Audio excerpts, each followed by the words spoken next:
Secret number 7 when you're becoming an educator is to identify what their number one problem is. You know, your ideal client, the person that you want to serve, what is their number one problem? What's their number one pain point that they're struggling with?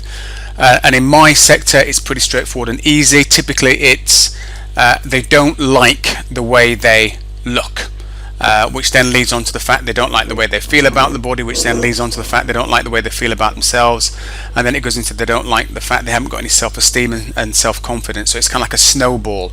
But number one is the thing that identifies they don't like the way they look.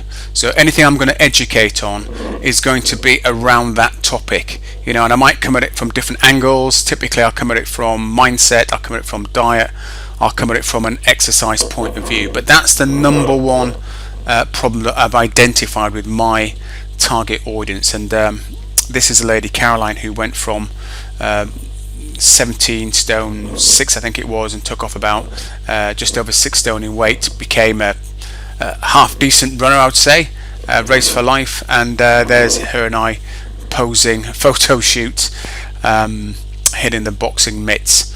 So yeah, identify what the number one problem is, and it's not always that people need to lose a huge amount of weight either. You know, in Caroline's case, 6 stones, a fair amount of weight to lose, and she did extremely well in doing that.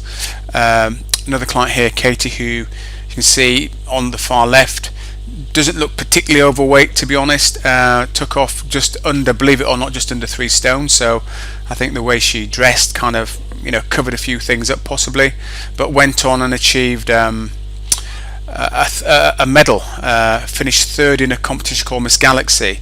But again, main problem was the thing that she didn't like was the fact, didn't like the way she felt about her body. That was the number one thing. And she took it to a whole new level, I say, going on to become a fitness model, and also it helped to improve her cycling as well. So things can come out of it, and that's the interesting thing about working in weight loss.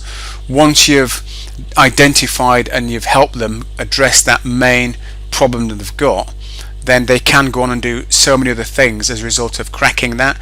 But for you as an educator, your goal is to identify what their number one problem is, and then you can start to build your educational information around that particular thing. So that's secret number 7, identify what their number one problem is.